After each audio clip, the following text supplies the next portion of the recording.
এইটো কাৰ্যকালত 2 লাখ আমাৰ টাৰ্গেট আৰু এই 2 লাখৰ ভিতৰত যথেষ্ট সংখ্যক আচলতে প্ৰায় 50% নহ'লেও 40% নিযুক্তি শিক্ষা বিভাগতেই হ'ব। এই মুহূৰ্তত কাজিৰঙাত মোৰ সৈতে আছে শিক্ষামন্ত্ৰী ডক্টৰ ৰণোজ পেগু আৰু গোলাঘাট জিলাৰ অভিভাৱক মন্ত্ৰী হিচাপে দায়িত্ব লাভ কৰাৰ পিছত প্ৰথমবাৰৰ বাবে জিলাখনলৈ আহিছে। আমি তেওঁৰ পৰা পোনে জানিব বিচাৰিম, প্ৰথমবাৰলৈ অভিভাৱকৰ দায়িত্ব লাভ কৰি আপুনি গোলাঘাটলৈ আহিছে। হয়, আজি মই গোলাঘাট আৰু বিশ্বনাথ এই দুয়োখন জিলা অভিভাৱক মন্ত্ৰীৰ দায়িত্ব দিয়া হৈছে আৰু বিশেষভাৱে গোলাঘাট দিয়াৰ কাৰণে মই মুখ্যমন্ত্ৰীক ধন্যবাদো জনাইছোঁ।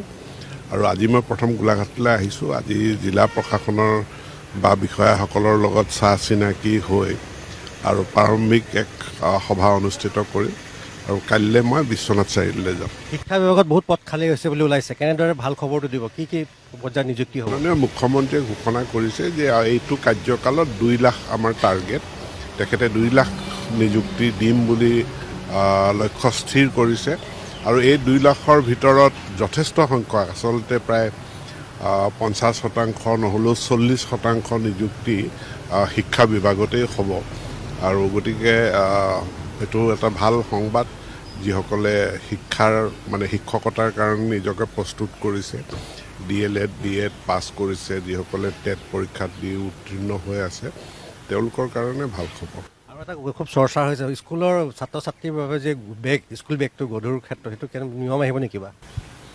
চাওক, একাডেমিক কেলেণ্ডাৰখন এনেকুৱাকৈ বনোৱা হয় যাতে ছাত্ৰ ছাত্ৰীয়ে সকলোখিনি কিতাপ সদায় নিবলগীয়া নহয়। কাৰণ গতিকে সেইমতে একাডেমিক কেলেণ্ডাৰখন নিৰ্মাণ কৰা হৈছে। কিতাপৰ সংখ্যাটো বাঢ়িছে কাৰণ NEP-ত, কিন্তু সকলো কিতাপ ছাত্ৰ ছাত্ৰীয়ে সদায় নিব নালাগে। তেওঁৰ সেইদিনাখনৰ যিকেইটা একাডেমিক কেলেণ্ডাৰ মতে বা লেচন প্লেন মতে যিকেইটা শ্ৰেণী আছে সেইকেইটা নিলেই হ'ল।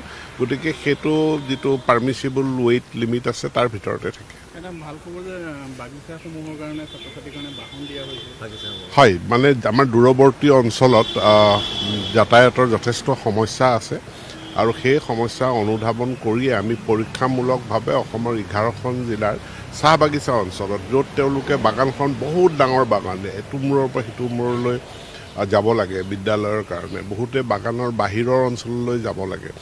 গতিকে তাত আমি পৰীক্ষামূলকভাৱে এই যাতায়াতী ব্যৱস্থা কৰা, অৰ্থাৎ স্কুল বাছ নহয়, সৰু গাড়ী, আৰু এইটো পৰিচালনা কৰিব স্কুল মেনেজমেণ্ট কমিটিয়ে আৰু প্ৰায় 5.5 কোটি টকা এই বছৰ বাজেটত দিয়া হৈছে আৰু এইটো এটা ইন'ভেটিভ পৰীক্ষামূলক আঁচনি। পৰৱৰ্তী সময়ত সকলো বিদ্যালয়তে হ'ব নেকি? সকলো বিদ্যালয়তো কৰাৰ প্ৰয়োজন নাই। এইকাৰণেই প্ৰয়োজন নাই, আমি মানে এটা ৰেডিয়াছ ঠিক কৰি দিছোঁ, ব্যাসাৰ্ধ, যিটো ব্যাসাৰ্ধৰ ভিতৰত বিদ্যালয়সমূহ অৱস্থিত।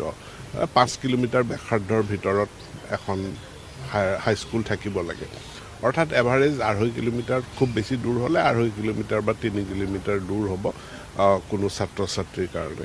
আৰু তাৰ কাৰণে আমাৰ চাইকেলৰ ব্যৱস্থাটো আছে। চাইকেলটো পূৰ্বতে ক্লাছ 9-10ত দিয়া হৈছিলে, এতিয়া মাননীয় মুখ্যমন্ত্ৰীৰ পৰামৰ্শ অনুযায়ী আমি 8ম শ্ৰেণীতেই চাইকেলখন দিয়াৰ ব্যৱস্থা গ্ৰহণ কৰিছোঁ। শ্ৰেণীৰ কৰ্মচাৰীসকলক মুখ্যমন্ত্ৰীয়ে কৈছে যে বিদ্যালয়ৰ তৃতীয় শ্ৰেণীলৈ উন্নীতকৰণ হ'ব।